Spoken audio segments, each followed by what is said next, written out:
away, but Rockstar also provides. Well, it provides a tiny little bit. Grand Theft Auto 6 may have been delayed to May 2026, but today we finally got a second trailer. It's a big one, too, with almost 3 minutes of footage that delves deeper into the world and story that we'll finally be able to experience next year. We've combed through the whole trailer with the finest of fine-tooth combs to collect all the important details, from the biggest story reveals to the tiniest tidbits. So, let's get on with it. Here are 89 details from the new GTA 6 trailer. As revealed in the trailer's description, GTA 6 will follow the story of Jason and Lucia, a couple who find themselves in the middle of a criminal conspiracy after an easy score goes wrong.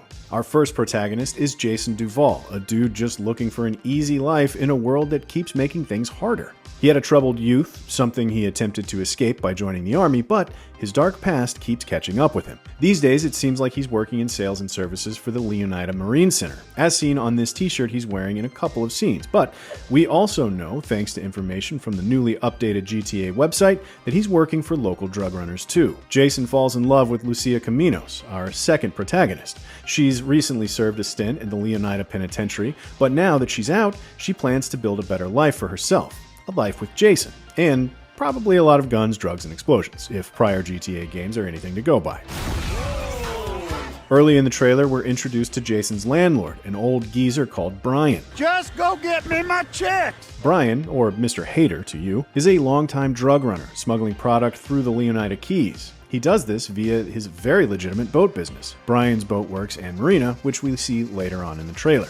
The shots enthusiast spotted at the Rusty Anchor bar is Cal Hampton, friend to Jason and associate to Brian. He's got something of a paranoia problem, so maybe take everything he says with a grain of salt. The gold chain around this woman's neck is your first clue to who she is. Bay Lux is one half of Real Dimes, a couple of high school friends turned rappers and influencers. Along with Roxy and a new record deal with Only Raw Records, she's hoping to hit the big time in Vice City. Real Dimes' manager is Draquan, a hustler more interested in the music business than the city's criminal underworld. Now he has a potentially big hit on his hands while he spends his days booking acts at the Jack of Hearts strip club. Talking of the strip club, it's owned by Booby Ike, a local Vice City legend. Booby can only be glimpsed on the GTA 6 website, which reveals that he and Draquan are working together, using drug and club money to fund a budding music empire.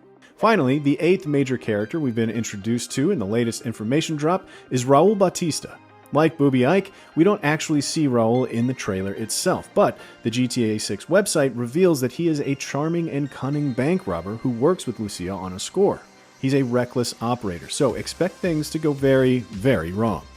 As the game's synopsis reveals, Jason and Lucia's story begins with a score going wrong. We may well be seeing that job in action during this scene in which Jason and Lucia rob the Sinfrontera National Bank. Hands above your head! We see Jason goes to pick Lucia up from the Leonida Penitentiary. She's wearing her electronic ankle tag as she leaves the prison, which we first saw on the game's key art, and she can be seen wearing it in several other shots. It seems that as a condition of her release, Lucia may have to do several hours of community service. We see her wearing a Leonida Department of Corrections orange high-vis vest in a couple of scenes, including one where she's picking up trash. With Lucia now free, the couple are looking